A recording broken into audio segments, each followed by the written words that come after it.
ভিডিওর শুরুতেই বলে দিচ্ছি, এটা রাজশাহী জেলায় দুর্গাপুর থানায় অবস্থিত। তো আমি আজকে অনেক দিন পর বাড়িতে আসছি, এসে ভিডিওটি শ্যুট করতেছি।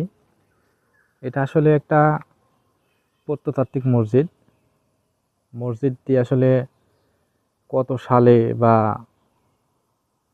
কবে হয়েছে এটা আমাদের এলাকা থেকে কোনো লোকই বলতে পারেনি এখন পর্যন্ত। তো ভিডিওটি আসলে করার উদ্দেশ্য আপনাদেরকে দেখানোর জন্য এই প্রত্নতাত্ত্বিক মসজিদটি আর এবং ঠিকানাটি উল্লেখ করে দিলাম। এটা রাজশাহী জেলা দুর্গাপুর থানা মারিয়া গ্রামের ভিতরে অবস্থিত। এই প্রথম থেকে শুরু করে দেখাচ্ছি আমি। এটা হলো এই মসজিদের গেট। এখানে একটা নোটিশ দেওয়া আছে, নোটিশটাও আমি আপনাদেরকে দেখাবো অবশ্যই।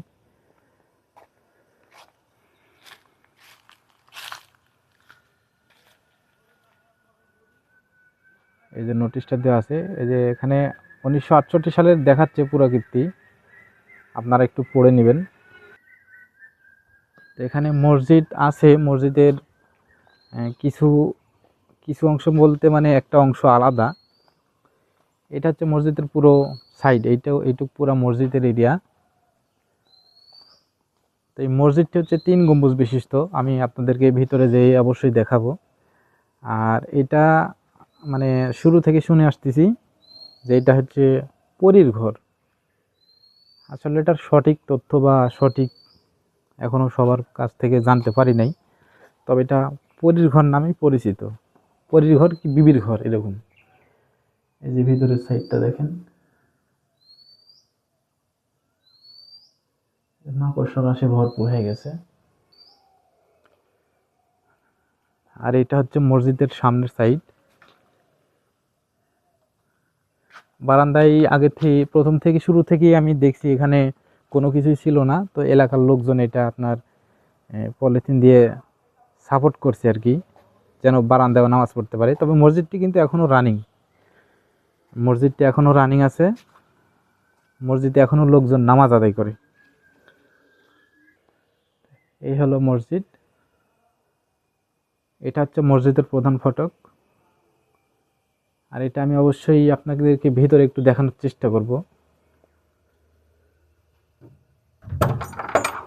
আসসালামু আলাইকুম রহমতুল্লাহ। এই হলো মসজিদের প্রধান দরজা। এই যে দেখেন, অল্প কিছু জায়গা, 2 কাতার বিশিষ্ট মসজিদ। এটা হচ্ছে মাঝের গম্বুজ, তারপরে ওইটা হচ্ছে লাস্টের গম্বুজ।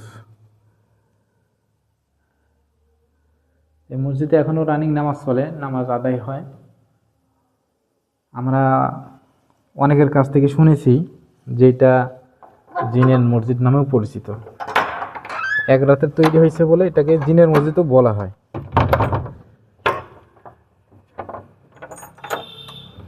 এই তো লাগিয়ে দিলাম। এটা সামনের সাইডে আমি যে আবারও আপনাদেরকে দেখাচ্ছি ভালোভাবে।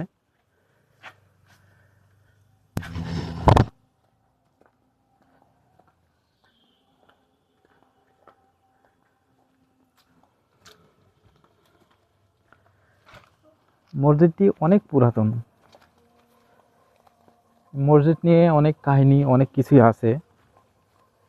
এই যে হচ্ছে মসজিদটার, এটা হচ্ছে সামনের সাইড। এই যে দেখেন 3 গম্বুজ। নোটিশটা দেওয়া হয়েছে ভিডিওর মধ্যে, আপনারা অবশ্যই নোটিশটা দেখবেন, তাহলে সেখানে অনেক তথ্য পাওয়া যাইতে পারে। তো সবাই ভালো থাকবেন, সুস্থ থাকবেন। আর যদি নতুন কিছু মনে হয় তাহলে অবশ্যই ভিডিওটি শেয়ার করে দিবেন।